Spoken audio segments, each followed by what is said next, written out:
msimu Simba au Yanga akichukua ubingwa, Simba au Yanga timu ikitokea imechukua ubingwa, TAKUKURU ingilie kati, chunguza.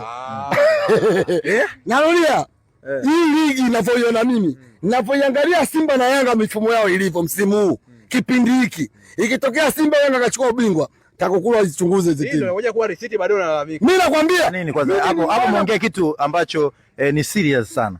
Kwa nini? Kwa sababu tunaona hizi timu mwenendo wao ulivyo, hata uchezaji wao uwanjani. Unaona kabisa hizi timu uwezo wao sasa hivi wanacheza kimazoea. Mimi nakwambia ukiangalia Azam jinsi inavyocheza, ukiangalia Singida jinsi wanavyocheza, unaona kabisa timu zina uwezo. Ukimwangalia usajili wa Singida wana wachezaji wa kigeni. Ukirudi miaka 4 nyuma, timu zenye uwezo kuleta wachezaji wa kigeni ilikuwa Simba na Yanga na Azam tu. Uongo. Lakini sasa hivi kila timu na mchezaji wa kigeni. Na Simba na Yanga hizo hizo zinaenda kuangalia wachezaji kupitia Singida. Si ndio? Kwa hiyo tafsiri sahihi tayari timu zinajiimarisha. Tunazinyonya Singida na Azam. Simba na Yanga watakuwa washtuke. Simba na Yanga sio timu ya kwenda kuchukua wachezaji Uganda. Simba na Yanga sio timu ya kwenda kuchukua wachezaji Malawi. Sasa hivi wachezaji kwenda kuchukua Malawi na Uganda, daraja lao lipo chini.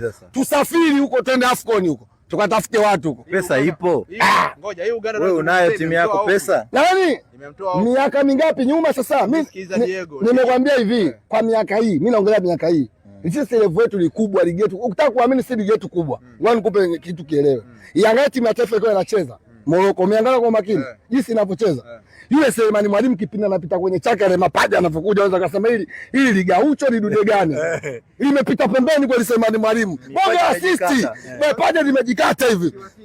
Bonge assist limepigwa. Msuva alivyoikosa muda wote, Msuva kilala akistuka anaota ile goli akiwa Simba. Akiwa Simba tunashangaa sisi mambo yale dabi. Wewe Mbappe